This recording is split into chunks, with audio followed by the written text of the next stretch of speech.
Hello everyone, I know there's some people out here that want to play Tekken and they've come from the Street Fighter background, whether Street Fighter 5, Street Fighter 4. I am ready to help you get involved in Tekken. Make sure you watch this guide, and if you ain't subscribed, make sure you subscribe. If you are subscribed, thank you very much for rocking with the gang. We're now going to get into the Street Fighter players learning Tekken demo. Make sure to turn off your phones and to pay attention. Yo, what's going on everyone? It's your boy King Jae, and today we're going to talk about if you're a Street Fighter player and you want to learn Tekken, this is the guide for you. So now I'm going to talk about the Street Fighter mechanics and then applying them into Tekken. So Street Fighter has 6 buttons. You have light punch, medium punch, heavy punch, light kick, medium kick, heavy kick. Tekken is not like that. Tekken has 4 buttons, which is left punch, left kick, right kick. You also have access to moving back, forward, down, and jump. Tekken has sidestep because it's a 3D game. Left punch, left kick, right kick. Move back, move forward, move down, move up, crouch, jump. You gotta hold up if you wanna jump. Street Fighter have access to normals, but they also have access to unique moves and moves that change properties when they're close. There's a bunch of characters that do this. In Tekken, you have strings and pokes. So you have access to moves where you can finish off the string.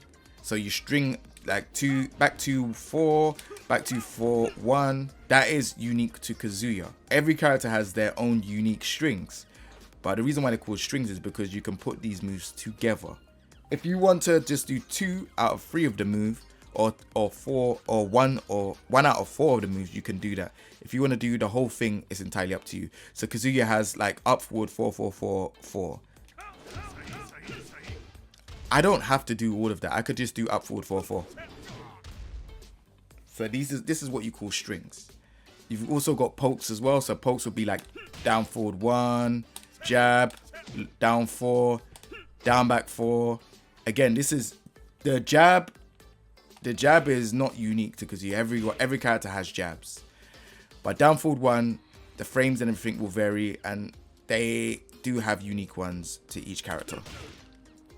You also have lows as well. So lows are also considered pokes. You have quick lows, you have slow lows, you have lows that do damage, but then if they're blocked, you can launch punish.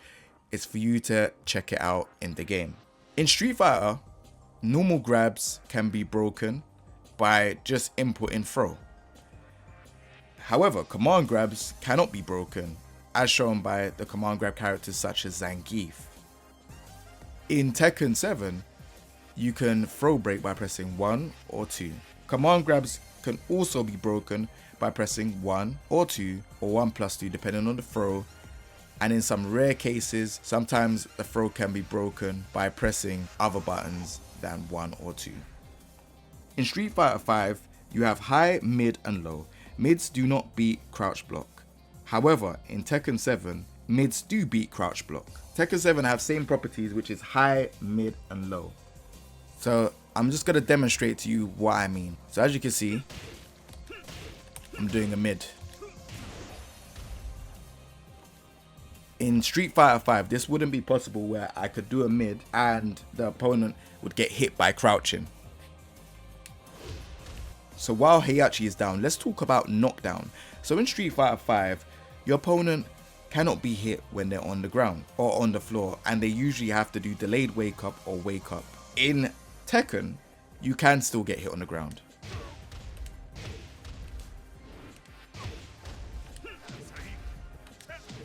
Some characters have access to ground throws as well, so be careful about staying on the ground. Some new things to Street Fighter 5 players would be sidestep. So obviously you have access to sidestep. It's a 3D game. Street Fighter 5 is not a 3D game, it's a 2D game. So it gets a bit confusing. You're like, oh, how comes he's doing sidestep? Like, what do I do from a sidestep? How is sidestep useful? Sidestep is useful for when you're trying to avoid moves or if you're trying to get away from the wall. You can sidestep or sidewalk. Sidestepping is by double tapping up or double tapping down. If you just tap, if you hold down, it crouch. If you hold up, it jumps. You have to double tap and hold. It's that simple. Be careful about sidestepping because there's moves such as homing moves, which is different to every character. Kazuya's is down forward 2, and as you can see a bubble, like a glowing bubbles, I would like to call them, and you see like a motion blur. This tracks both left and right, so if you're sidestepping, this will catch you, and this is what stops opponents from sidestepping. Alright, so wall game. I feel like Street Fighter players will be familiar with this because Street Fighter is always about getting your opponent to the wall and giving them pressure. This is the same thing with Tekken, but I feel like in Tekken, it's a bit more scarier because there's so much things to do. You can't sidewall, you can keep them there by just applying pressure and stuff like that as well. It's quite scary. But then again, I feel like Street Fighter is kind of more of a daredevil game, and it only takes like maybe 2 chances and you're dead. So I don't know which one. Maybe you lot can let me know in the comment section down below which one is worse. But yeah, once you're against the wall, you have access to things like wall splat. So as you can see, Kazuya's wall splat will be up forward 3, down forward 1, 4, and as you can see, this all gives wall stun, a wall hit. Now what you do here is you do a wall combo. Now every character's wall combo is different. They're not the same. Say for example, if I done, let's do forward 2. That is Kazuya's wall combo. That's another one. So you just have to figure out what wall combo you want to do with your character. Again, when their back is against the wall, you can side walk this way, side walk that way. It's entirely up to you. Backdash if you want to. It's entirely up to you.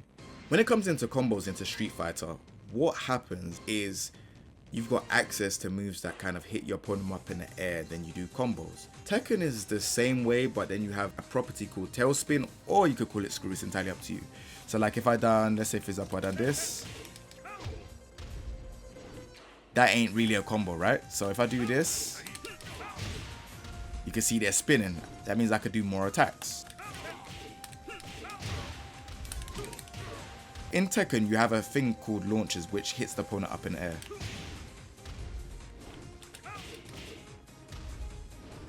So as you can see, they're up in the air, then you can do moves to keep them in the air, then you do a screw or a tailspin.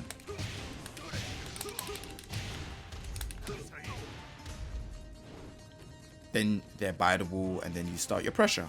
Launchers can help you combo your opponent and also counter hits as well.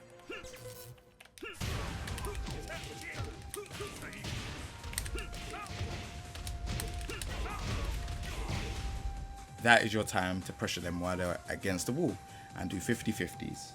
So yeah, these are the basics for you if you are coming from Street Fighter 5 or Street Fighter games in general. The thing is, this game is quite complex, and there is other guys. I would like for you lot to check the beginner's guide, the 2023 version, because that has pretty much some more stuff that you need to learn for the basics. But other than that, this is literally, if you're a Street Fighter player wanting to play Tekken, yeah, this has pretty much got it down to the T in terms of like the mids, and you know, being able to like not being able to duck mids and like throws, throw breaking, all of that stuff. It's pretty much got everything that you need. But yeah, I hope you lot enjoyed this video. Remember to subscribe, and yeah, we'll be on to the next one. Take it easy, everyone. Peace. Yo, my Street Fighter players, I hope that guide was interesting for you lot. I hope you lot learned some new stuff. And again, if you ever want to ask me any questions, you can. I'll be on Twitch streaming, or twitch.tv/King Jae, or leave a comment in the comment section down below. If you ain't subscribed, make sure you lot subscribe, because it does help the channel grow a lot more further, and I am able to do videos like this with great editors like ImortalXSoul. So make sure you lot go check it out and subscribe on, and look at other videos as well. Other than that, we'll be on to the next video. If you are subscribed, appreciate you lot so much. Take it easy, everyone. Peace.